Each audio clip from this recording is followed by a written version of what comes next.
Welcome to SGS full year results conference call. As per usual, Frankie and Dominic will present and then I'll return to host the Q&A. As the operator just said, there are two ways to submit questions. One is by joining the conference call and speaking live. The other one is via webcast. So please write your questions on the webcast and I will read them out afterwards. Please note that we will restrict it to 2 questions maximum for each person. And then if we have time at the end of the call, you can join the back of the queue and then start again, and we may have time to answer them. With that, I will hand over to Frankie. Thank you, Toby. Good afternoon, everyone. As usual, I will give you a highlight of our performances for the year. Dominic will then provide you a more detailed financial review, and I will cover the business outlook for 23, followed by Q&A. But before we start on the result, I would like to take this opportunity to thank all my colleagues across the SGS network for their contribution to the group. Many of them in their personal and professional lives were impacted by some significant challenges in 22, including the war in Ukraine, COVID in many countries, and particularly in China recently, and the impact of high inflation. Beyond their dedications to keeping our operations running, the sense of community and the support provided to each other during these challenging circumstances is something that I have really appreciated and I have learned from. So thank you to all of them. So as for the results, just before the Investors' Day of last November, we issued an ad hoc communication revising our guidance for the full year 22. Since then, some further operational disruptions have occurred in China. The lifting of all the COVID restrictions resulted in a high sickness rate, which is impacting us and our customers' operations. However, I'm pleased to report that despite the unforeseen event, our operations performed strongly and we have closed the year in line with our revised guidance. So for the full year 22, total revenue increased by 6.8% at constant currency, while organic growth was 5.8%. Adjusted operating income stands at 1,023 million, at the same level in constant currency as 2021. Free cash flow stands at 507 million. This is a decline of 20.2% compared to prior year, partly due to the increased working capital required to support the growth of our activities. And the board of directors is proposing a dividend of 80 francs per share at the AGM, same as last year. Despite the difficult market conditions, we are continuing our journey as a purpose-driven company. We're convinced that the balanced approach to planet, people, and performances will result in the best long-term value creations for all our stakeholders. This slide shows some of the progress we made during 22. Maybe one of the most important changes in this slide is the approval of our SBTi 1.5 degree ambitions by the Science Based Targets initiative. Our commitment to 1.5 degree is the first step in our new trajectory. This requires to step up our effort on current reduction program on scope 1 and 2 and to launch additional programs to tackle our scope 3 emissions is related to our supply chain in a more systematic way. We're also looking at expanding the sustainability-related short-term incentive KPIs across a larger population of managers.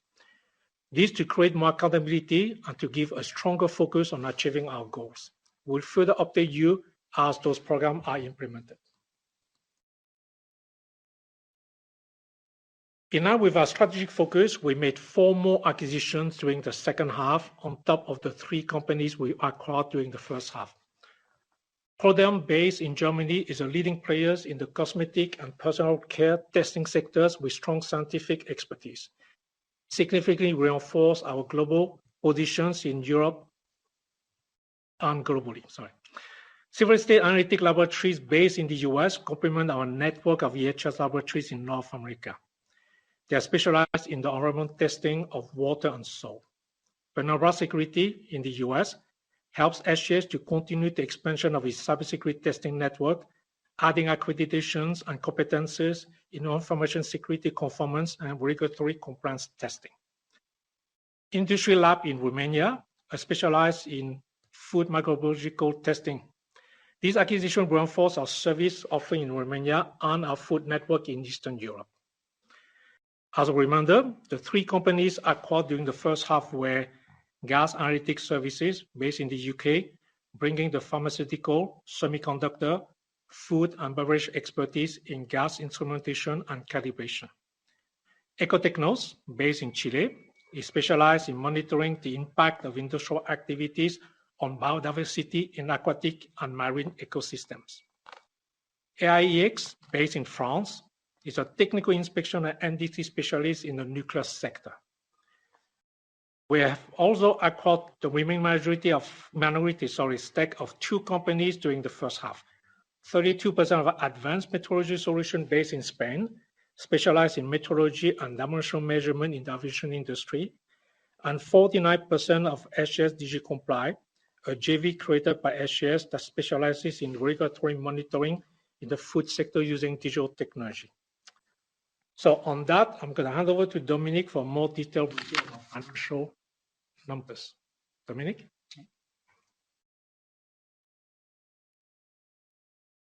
Thank you, Frankie. Good afternoon, ladies and gentlemen. I will start with the overview of the financial highlights for fiscal year 22. Frankie already mentioned the operating highlights in his introduction with revenues of 6.6 billion, an adjusted operating income of 1,023 million, and a free cash flow of 507 million. Revenues for the group in constant currency increased strongly by 6.8%. Adjusted operating income was with 1,023 million, in constant currency broadly stable, fully in line with our trading update provided a couple of days prior to our investor days. Consequently, AOI margin dropped by 100 basis points in constant currency to 15.4%. We incurred restructuring costs of 46 million versus 50 million in the prior year, and one-off costs of 29 million due to our decision to cease two key upstream projects in Libya following the absence of cash collection. Net profit after minority interest declined by 4.1% to 588 million, which is to a large extent a function of currency. Adjusted EPS increased by 3.4% to 92.46 Swiss franc. Cash flow from operating activities declined by 11.9% to 1,030 million, mainly due to higher net working capital requirement to support the strong revenue growth. For 23, we expect less net working capital need than in 22 and therefore a stronger cash conversion. Organic revenues increased by 5.8% in 22, equally split between volume and price growth. The contribution from acquisition is with 1% limited and reflects several smaller but strategically very important additions to our network. The currency impact was with 3.1% negative, as the Swiss franc continued to strengthen against several important currencies, leading to a revenue growth rate and actual rates of 3.8%. Moving on to the revenue growth by business. Organic growth in connectivity and products was with 3.9% very solid, especially considering the COVID-related impacts in China. Growth accelerated strongly after the lockdowns in the second quarter 22 in China, but slowed towards the end of the year as higher sickness rates occurred given the reopening of the economy. The strongest growth was achieved in softlines, given very strong performance outside China, namely Turkey, India, and Bangladesh. Also, connectivity experienced above average growth, given recent investments and the strong performance of Brightside. Hardlines organically declined given the challenging situation in China and supply chain disruptions. Revenues in health and nutrition increased by 7.6%, supported by the continued focus on M&A. Organic growth was 4.1%. Food grew organically above the division average, supported by growth across the network.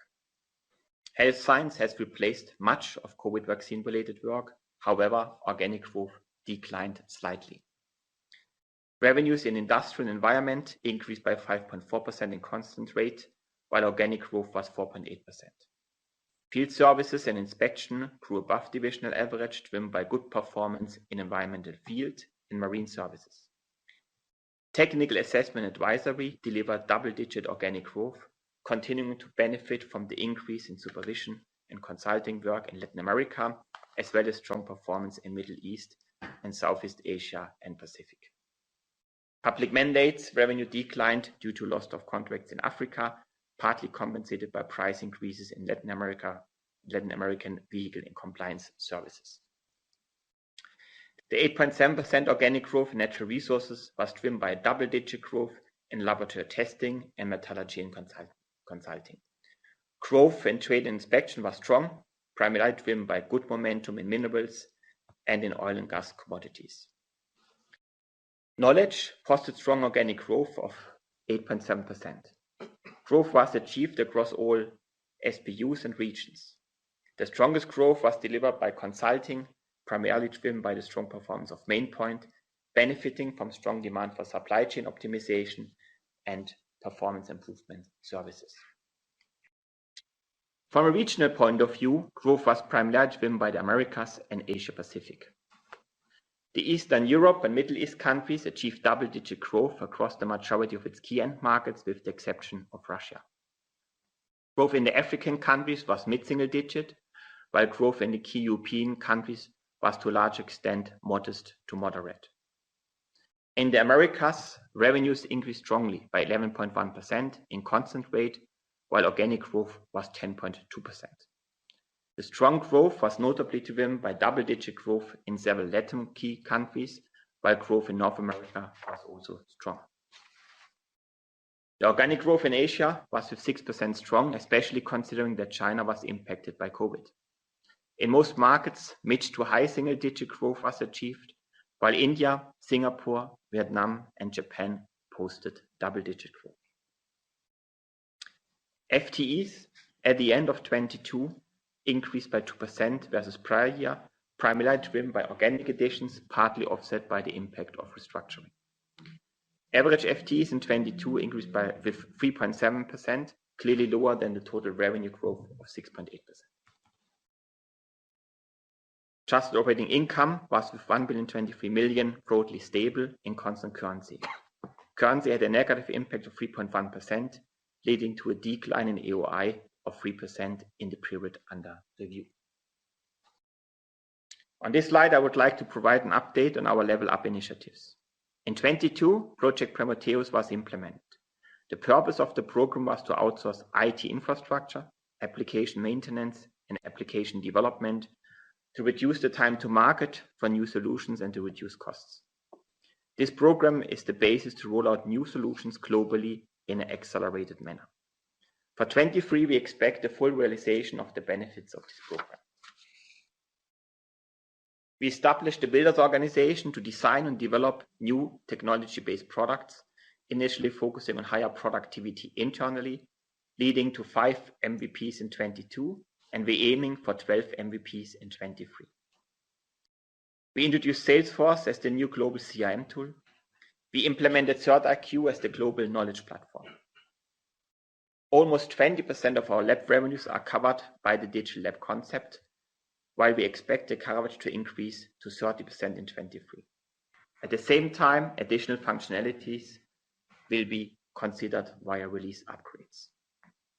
We added 15 additional countries to our financial shared service center setup, covering now 60% of group revenues with regional financial service center support. For 2023, we will add an additional shared service center in Mexico to cover the Americas, and we expect to add globally 20 additional countries to cover 70% plus of our group revenues. We also implemented billing centralization. We added 17 countries covering 13% of group revenues in 2022. We will add more than 20 additional countries in the current year to cover more than 30% of group revenues. For our world-class service program, 65% of the labs are audited, and we expect that 20% of the labs will reach Bronze Award level during 2023. With these initiatives, we're building a strong platform for growth, positioning SGS as a more resilient and a higher productive business. With the benefits realizing from those investments, margins and returns will further increase. Our adjusted operating income margin dropped by 100 basis points to 15.4%, in constant rate in 22, as strong revenue growth didn't result in an increase in AOI. As I mentioned before, the AOI was broadly stable in constant rate. Our margin performance in 22 was negatively affected by more impactful lockdowns in China, primarily in the second quarter, worldwide supply chain disruptions and subsequent effects of geopolitical events, leading to notably higher inflation in the second half and softening of demand in some of the European end. Higher sickness rates in December in China, and temporarily higher bad debt expenses in the second half. Our connectivity and products business is mostly geared to China.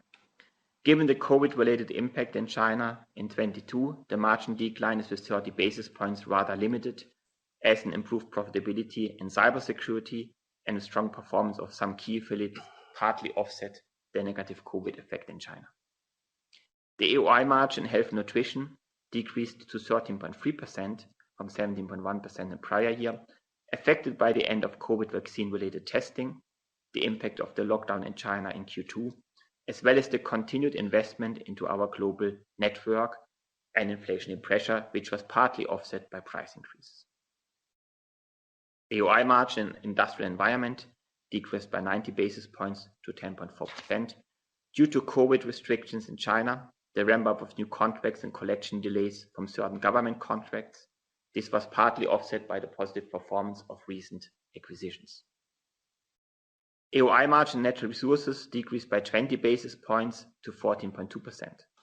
Strong operational leverage in minerals was offset by changes in portfolio mix in oil and gas and agriculture commodities.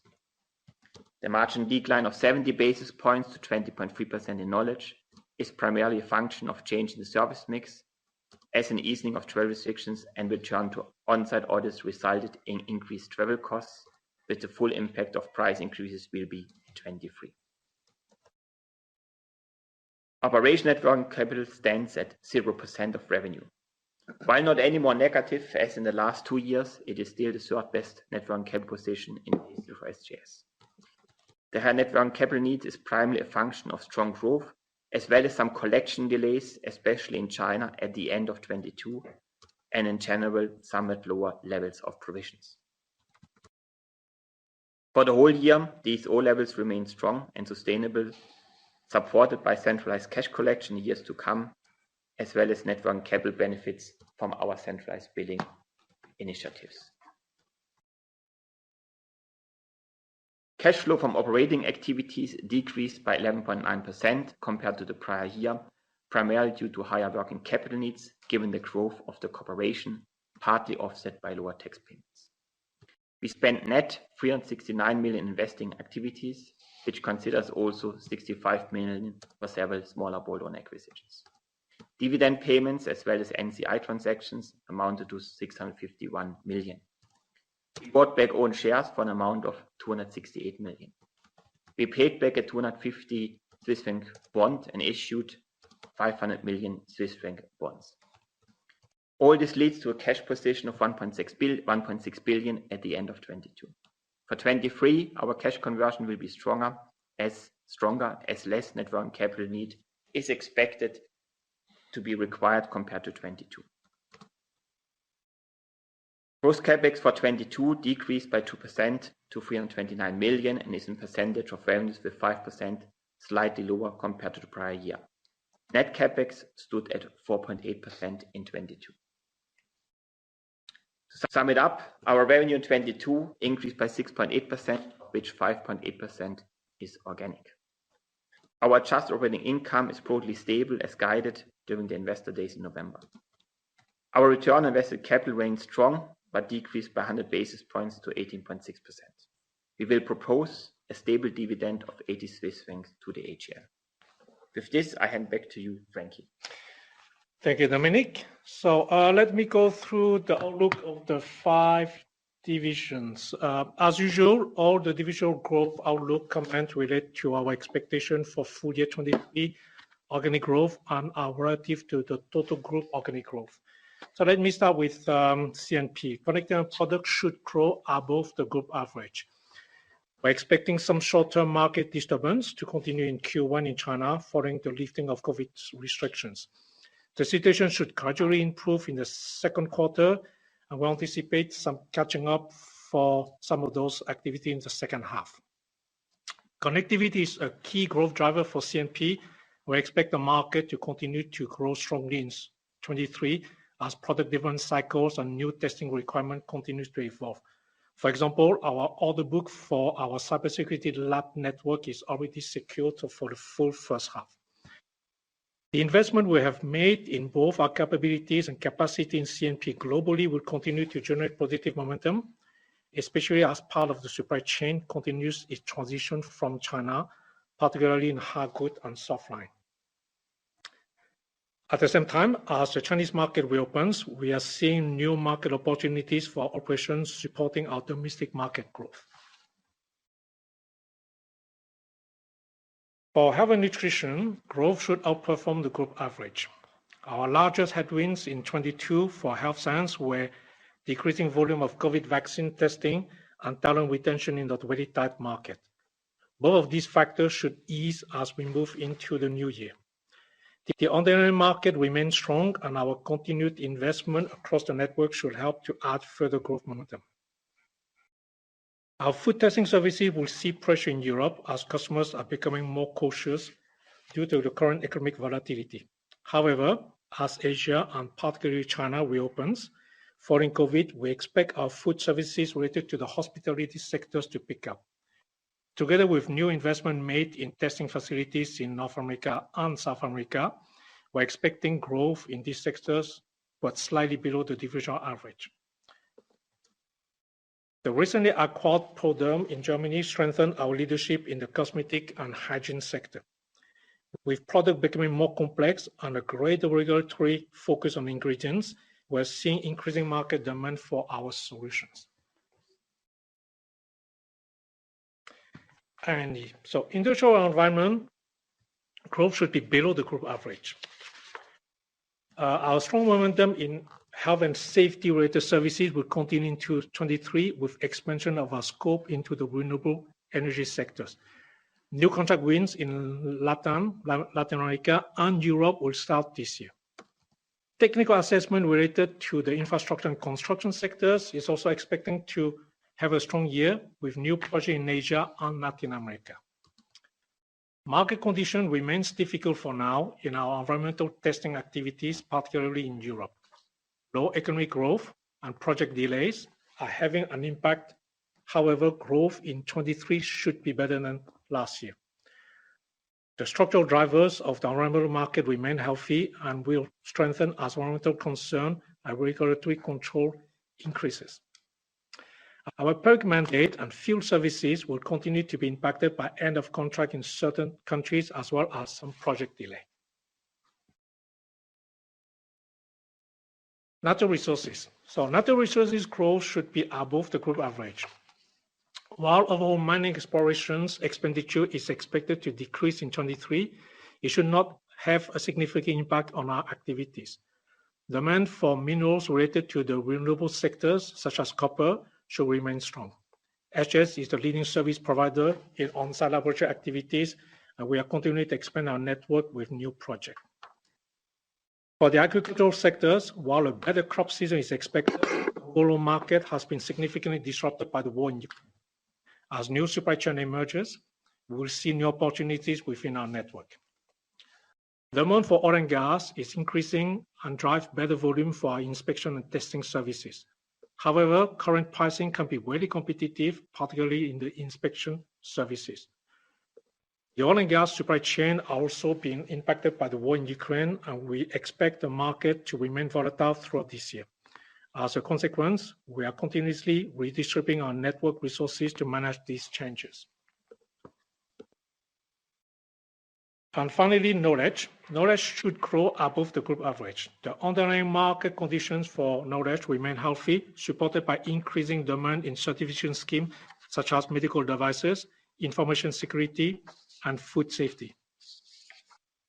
We're also seeing a noticeable increase of market interest in services related to ESG, including gap analysis, consulting, and auditing. The revenue impact is still limited, but as the market develops, we should see ESG-related services becoming our clear growth drivers for the division in coming years. Technical consulting services had a strong year in 22, and we're seeing the same momentum moving into 23, with expansion of our services in Asia. Interestingly, the evolution of our technical consulting is partially driven by our customers seeking help to reduce their operational environmental impact. Our field and testing expertise is enabling us to provide a broader ESG solution than pure auditing. So going into the outlook, in terms of outlook for 23, many of the uncertainties of last year continues, including the current macroeconomic environment, uncertainty over the impact from COVID in China in Q1, and the ongoing war in Ukraine. However, I'm confident that with our focus on key tech market growth sectors, continuous improvement in operational efficiencies, and our abilities to get better pricing in sectors of expertise will deliver growth and margins improvement with an acceleration in the second half.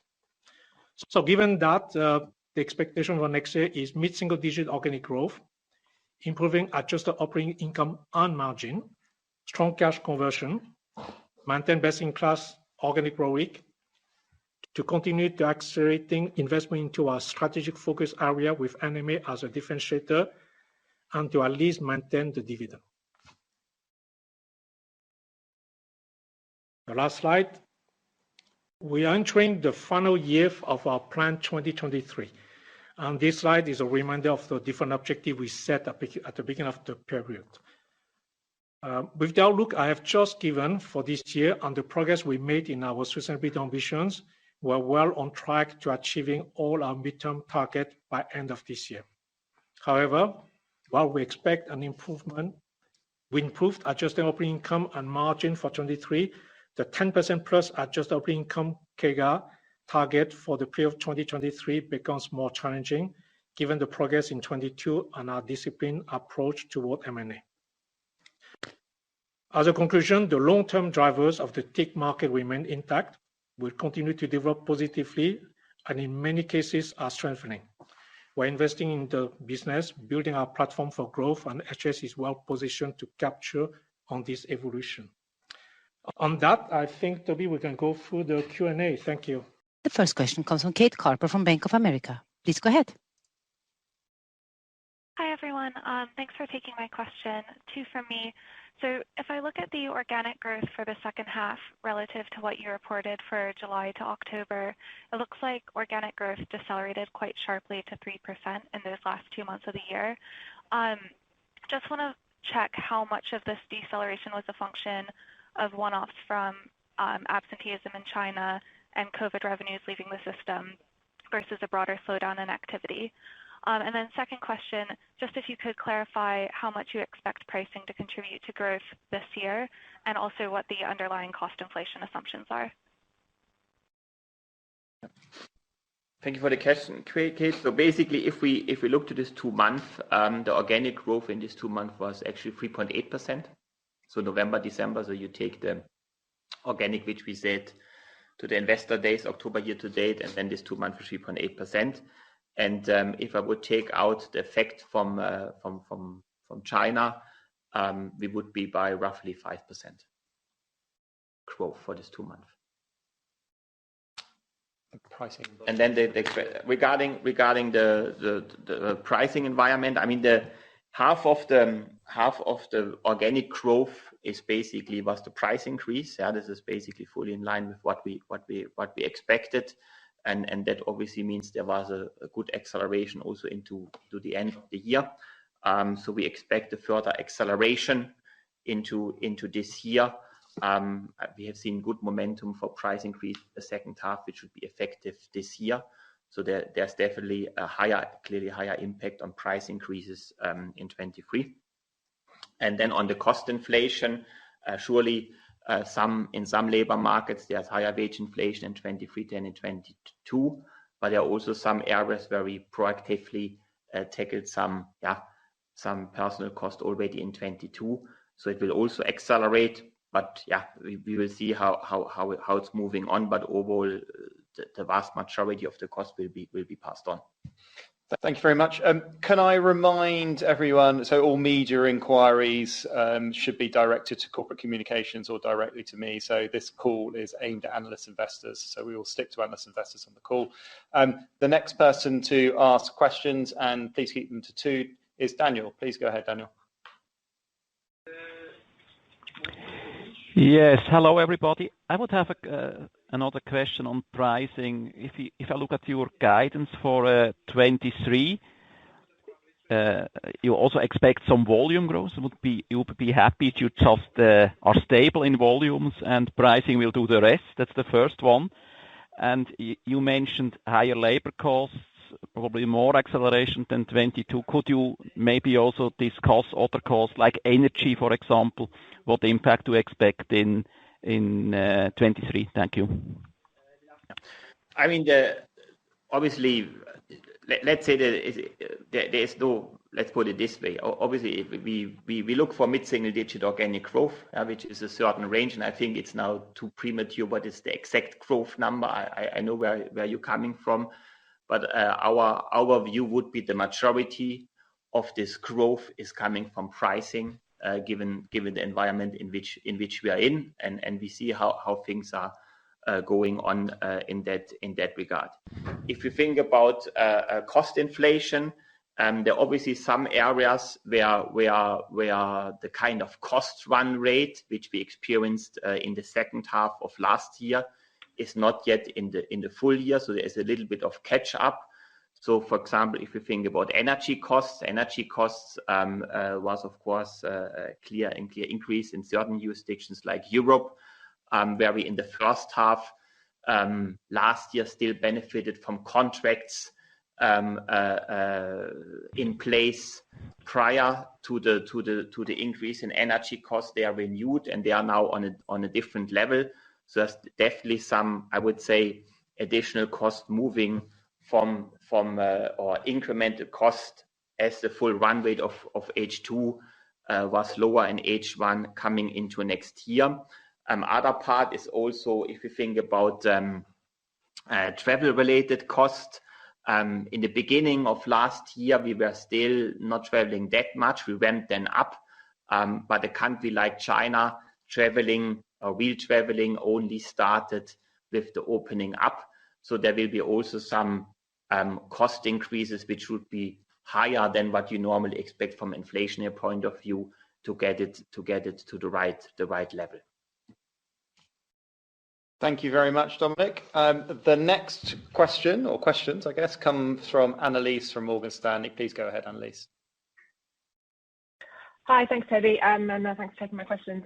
So just firstly, just a quick one on the replacing of the vaccine volumes in health and nutrition. I think in the comments, Dominic, you said that most of that had been replaced. Do you have a time frame over replacing the rest of it? And if you could give some flavors to what kind of work you're replacing that with and how the margin compares to the COVID vaccine work you were doing last year.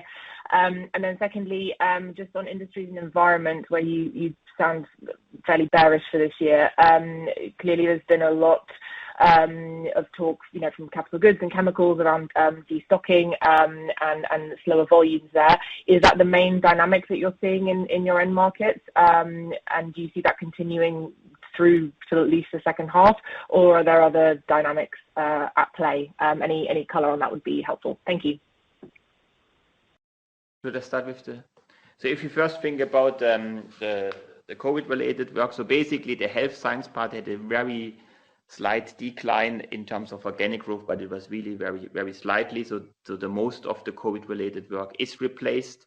There was still some remaining work there, which is phasing out, but it's not anymore very relevant in that regard.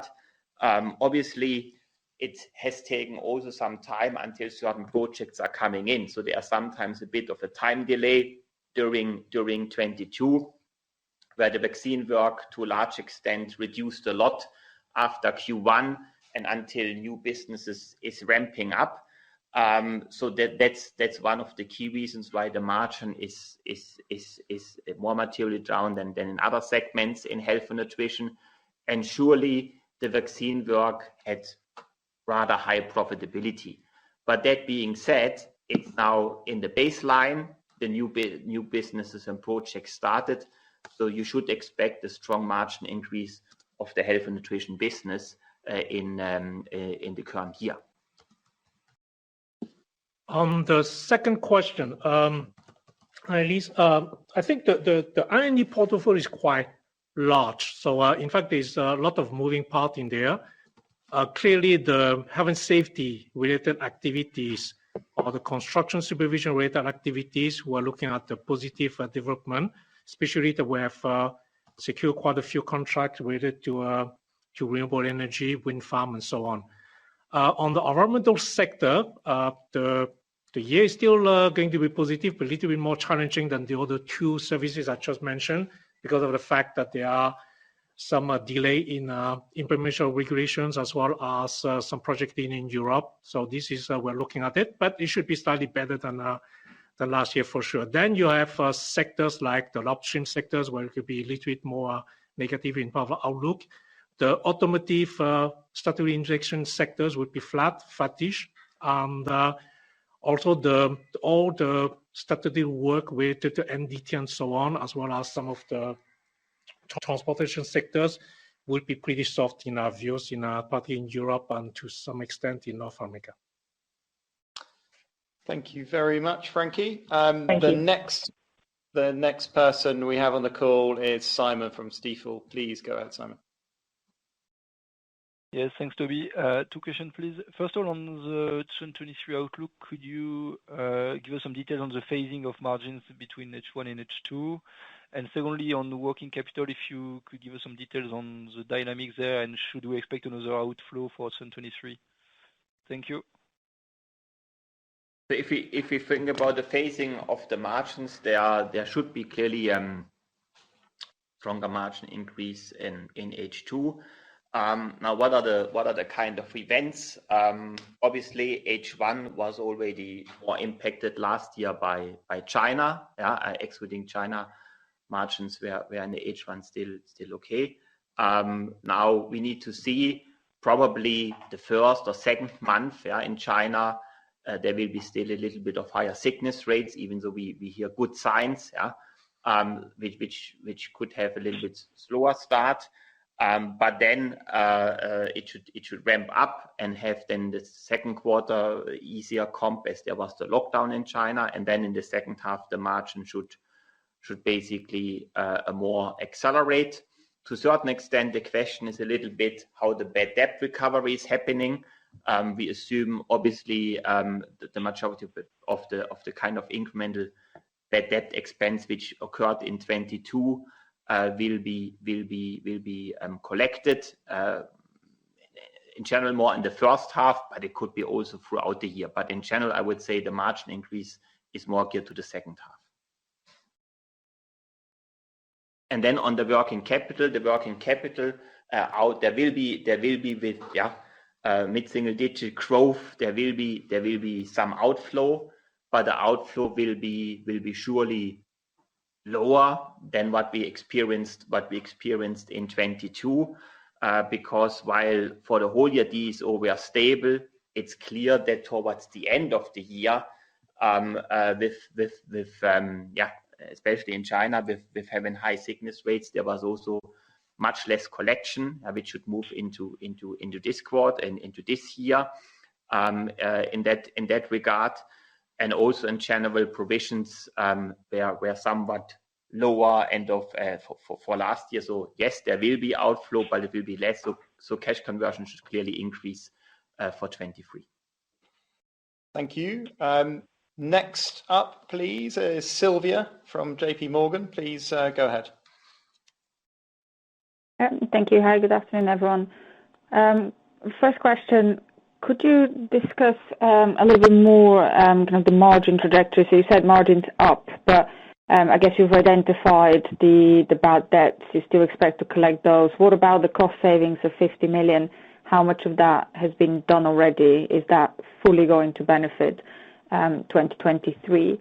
And then could I just check within the knowledge business, what margins is that consulting business coming in at? It seems to be growing very quickly. Thank you.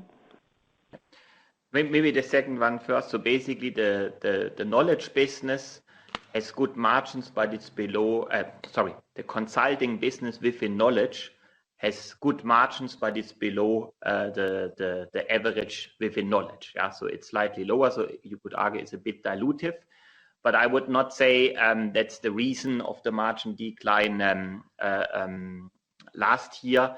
It's really more that in the year before we did a lot of work remotely and had with this, so basically in the year 21, a situation where our delivery model was simply cheaper, right? Because we do more remotely. So we definitely expect a margin increase in knowledge, even if the consulting piece, which probably will outgrow the rest, has slightly lower margins because the difference is not that big, but they're somewhat lower in the consulting business than in the more legacy management system certification businesses. Regarding the margin development, I mean, we're not guiding for exact margin. I mean, I think we are very confident that we have a good margin increase, but I can give you some moving parts. So basically, the 50 million restructuring is in implementation, is in motion. So this is expected to be achieved in 23. Then the majority of the bad debt is 20 million was the higher bad debt last year. The majority should be collected. So this is definitely on the positive side. Obviously, we should also get the first benefits from the digital lab program in terms of productivity. But there are also some offsetting items which we need to consider. So, for example, bonuses in 23 are assumed to be on target. Bonuses in 22, they were clearly lower, given the fact that we had to rise our guidance and certain KPIs related to it.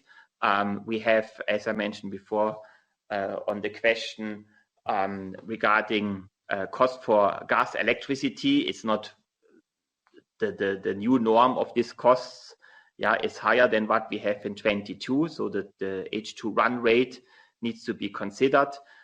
What I also mentioned before on the travel costs, yeah, there will be more traveling. Also with China opening up, there will be more traveling in one of our biggest markets in that part. And we will also further accelerate our investments into IT, into digitalization, into Level Up. Thank you very much. The next on the call is Alan from Jefferies. Alan, please go ahead. Hey, good afternoon, guys. Just two quick follow-ups from me, if it's okay. I just wanted to go back to kind of the November comments from the first question. Obviously, at the time, the run rate was pretty good. The guidance was for the upper end of mid-single digits. So I just wanted to just dig into, was it purely the China recovery that kind of caught you off guard? I just wanted to check, was there anything else in those November, December months that maybe was slightly weaker than you were expecting back in November? That's my first question. And secondly, I just wonder if you could provide a little bit more color on China specifically. Like, what exactly are you seeing in terms of a group level, the sickness levels, the impact on activity and margins? How has that been trending through January? And then just thinking about kind of Q1 versus Q2 impact for 23.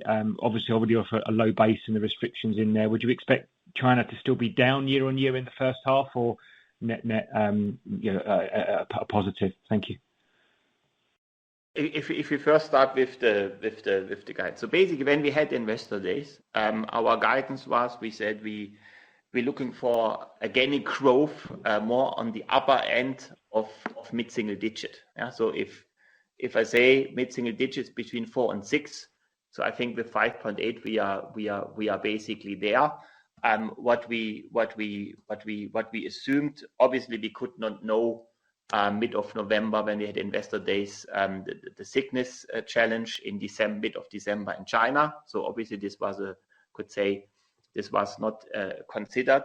What we assumed, like we also said at the investor days, we see some softening in some of the European markets, yeah, which occurred. So that was the assumption. So the only difference is really the China part. But again, if we adjust for China, This 2 months we were at 5. Yeah.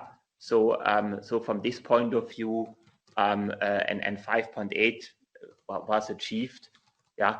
It considers a bit of slowing in Europe what we kind of expected. On the second part regarding China, if you think about China, it is actually, of course, there were often challenges. If you think about the big lockdown, yeah, or the COVID start back in H1, when was it again? H1 20. We recovered very well in the second half. I mean, I think our team did a fantastic job to recover in the second half. Yes, we were helped also by all this work for the masks. If you think about the lockdown in the second quarter, we had after the lockdown in the big cities in the second quarter, we had very quickly strong growth, basically up to late autumn. And so from this point of view, I think our business, our ability to recover fast is very strong. So I'm not concerned about the growth rate in H1. Maybe just to add on end of the year, more or less toward the end of the year, we were about 70+% sickness absence. So the operation was pretty down. By the second week, just before Chinese New Year, we're more or less back up to not fully 100%, but pretty much close to 100%. So, but this also consider that our customers has their own problems. So it's one thing that we are back up. The second thing is whether the supply chain and our customers are back up to 100%. So we're going to monitor the situation after Chinese New Year to see how things goes. But quarter one will be challenging. Quarter two will pick up again once the situation stabilizes.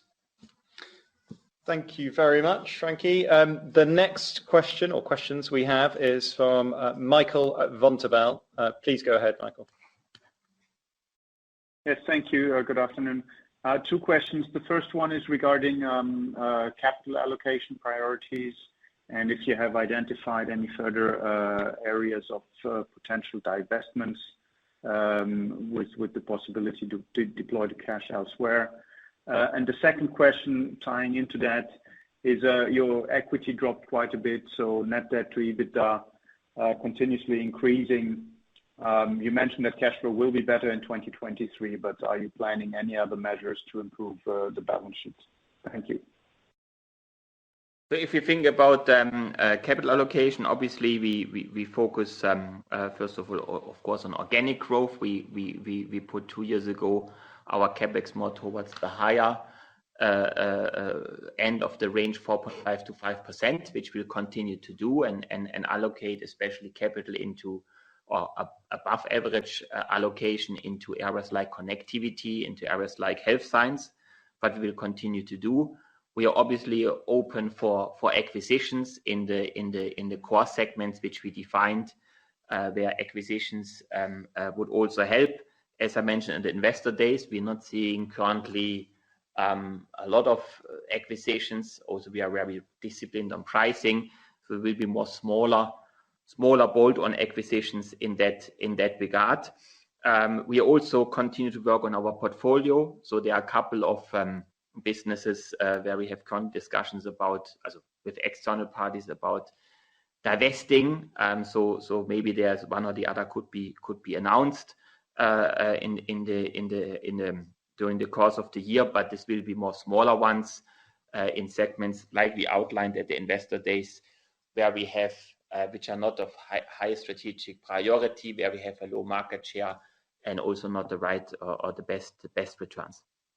Net debt to EBITDA increased. Now, obviously, we had some years ago also very, I would say, unleveraged balance sheet. It increased. We also had a share buyback throughout last year.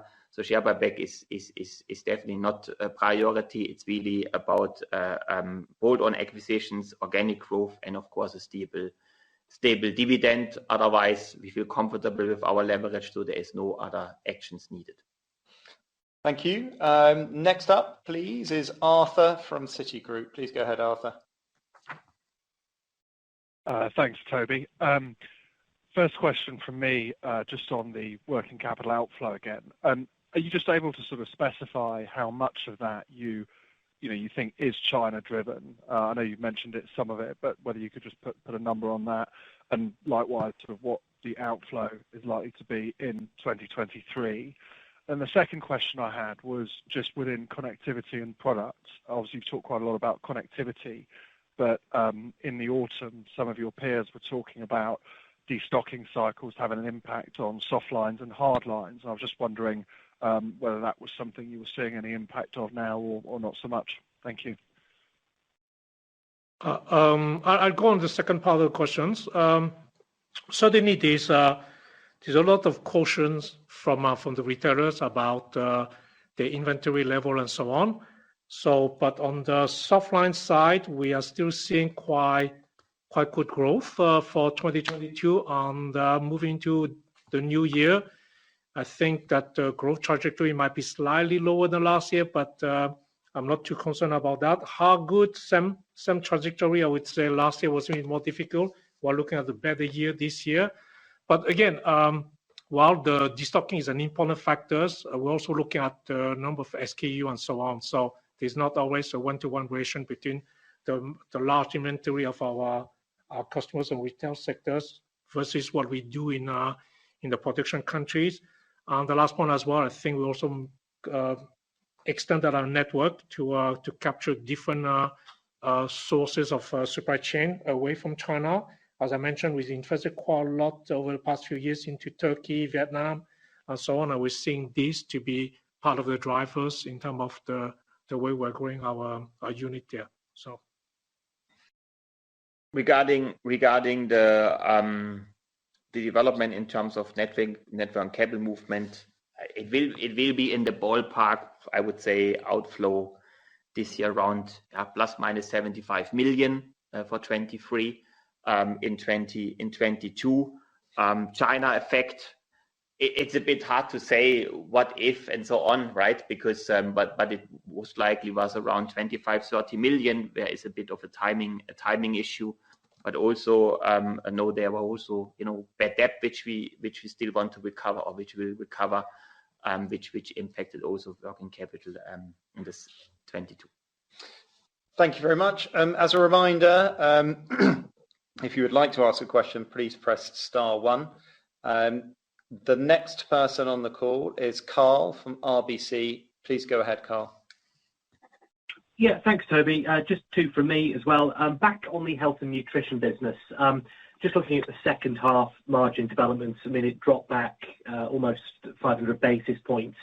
So that's created a super easy comp for you next year.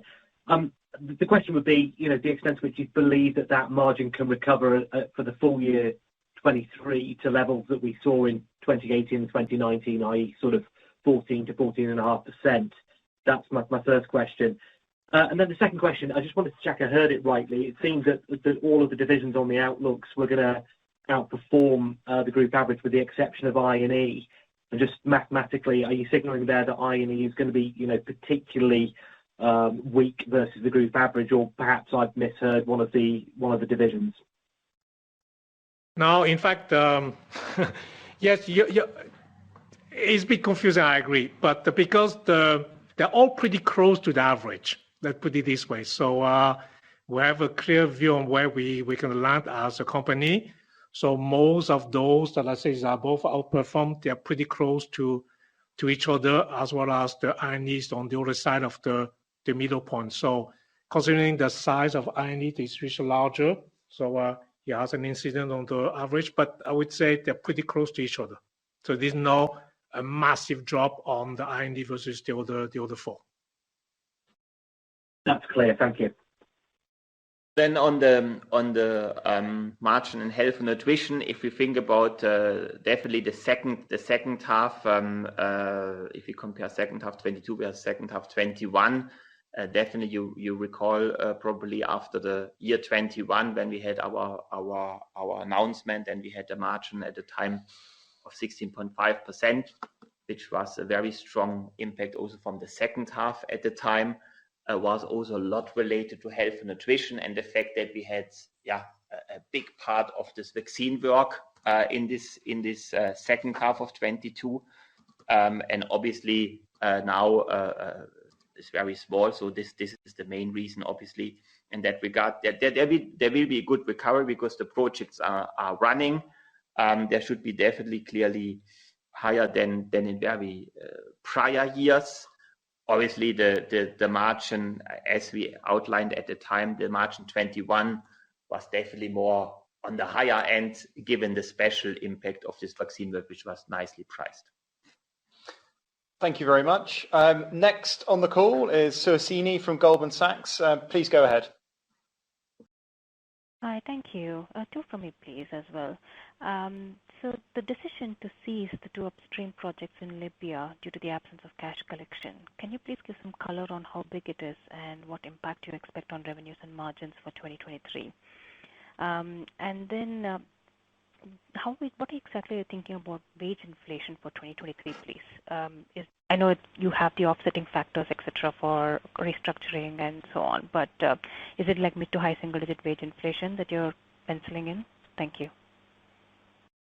So basically, if we think about this business, the revenue which we recognized and reversed was for last year was around 15 million. But it's really a kind of one-off, and we put basically everything in the one-off line. So from this point of view, there will be no real impact on a year-over-year comparison in that regard, because obviously we also not recognize revenue in the base case as we basically decided to cease this business and given the absence of cash collection. In terms of cost inflation, it really depends market to market about the inflation. Now, our inflation, you need to see, is more geared to wages, right? So it's probably not high to mid to high single digit in that regard, because it's more geared to wages. And then things like traveling and so on, but are outlined into the second half, first half, is more a question of volume. Yeah. Thank you. Now we move to the last questions on the call. As I said, you can rejoin if you would like, and if we got time at the end, we'll get round to you again. And the final caller, please, is Rory from UBS. Please go ahead, Rory. Afternoon. Thank you. 2 from me, please. Can you give us the pricing contribution by division, or even just rank them in terms of where it's been hardest or easiest to increase contract prices?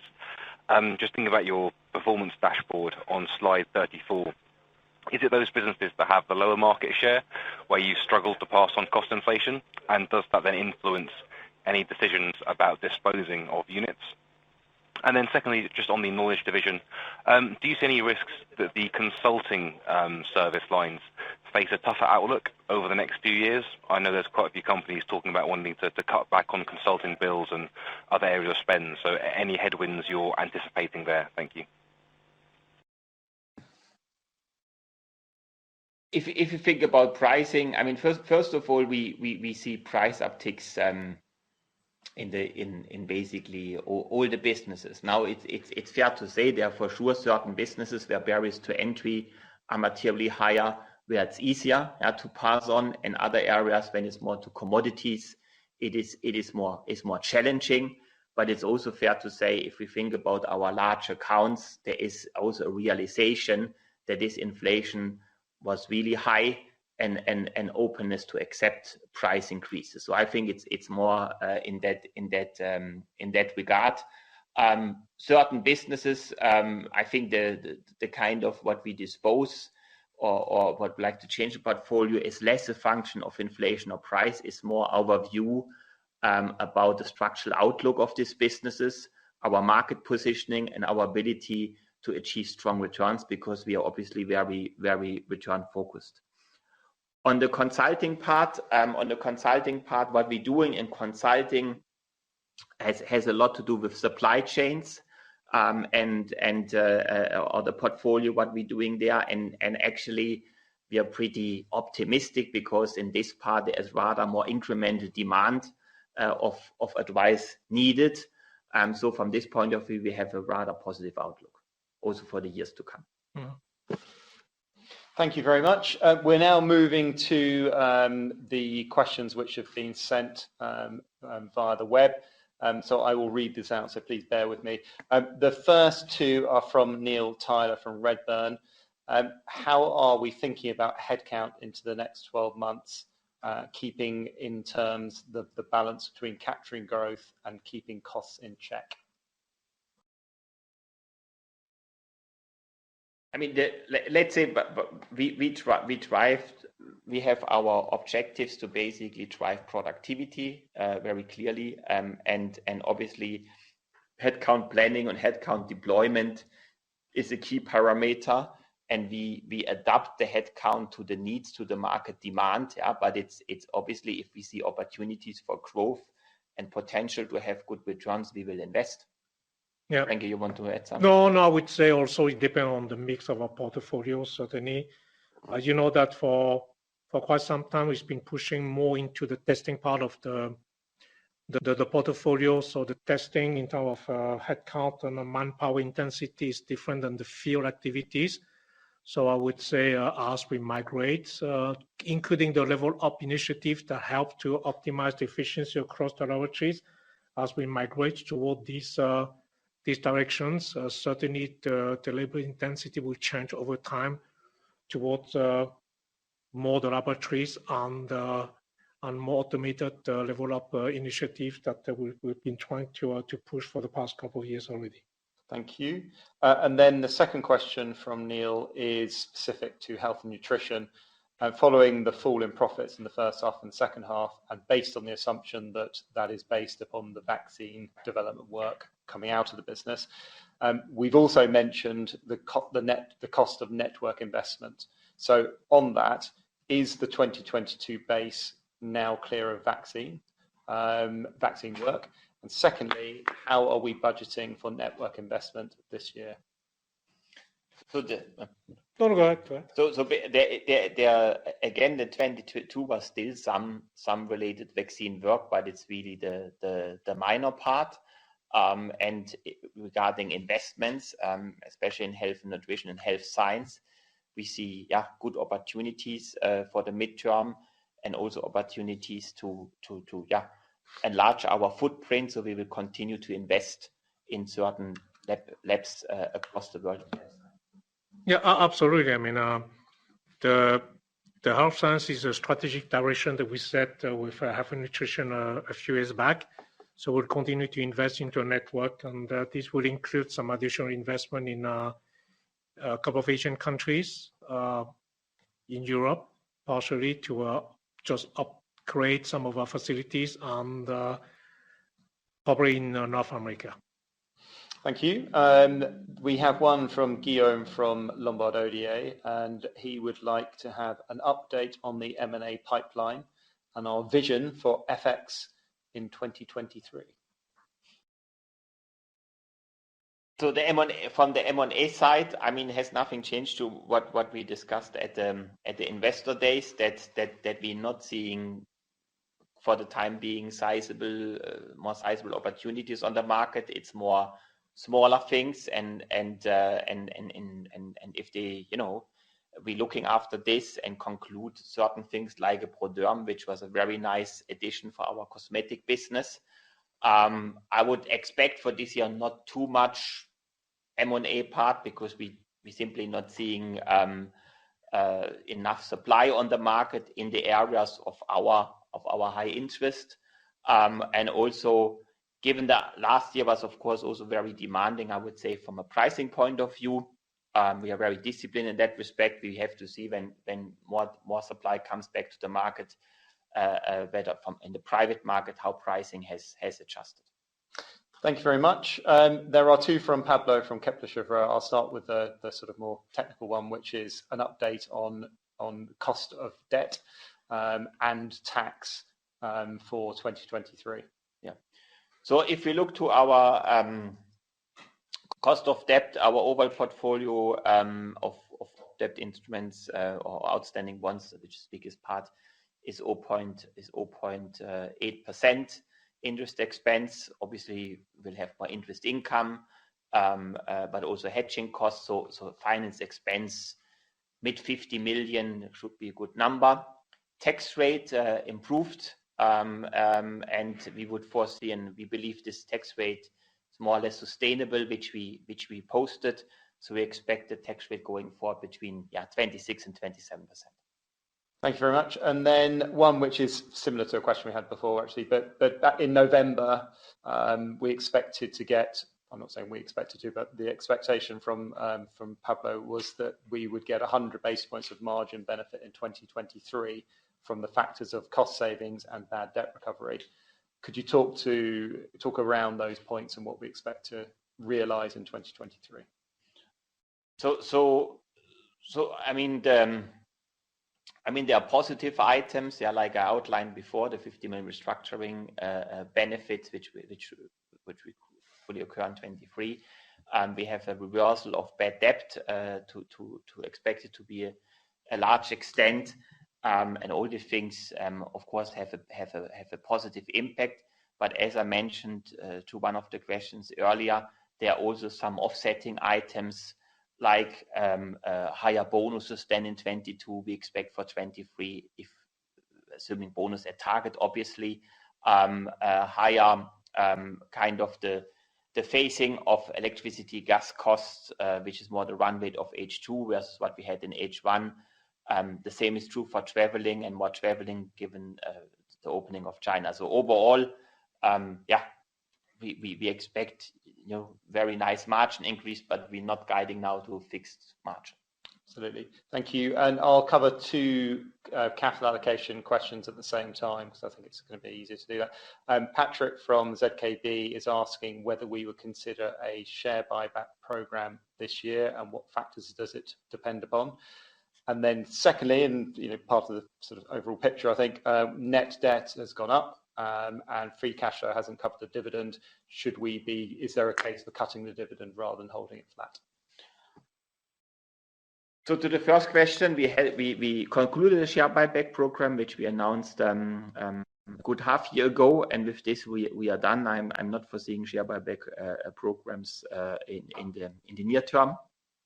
Clearly not. So in terms of capital allocation, it's really the dividend of 80 Swiss franc, which should be stable.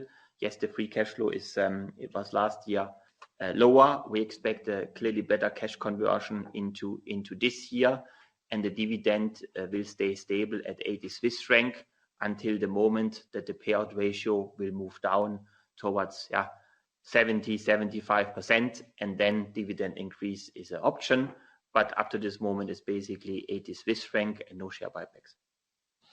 Thank you very much. Then we have the final two. So the first one is from Kawinda from Alpha Value. We're targeting 50% of revenue from sustainability solutions.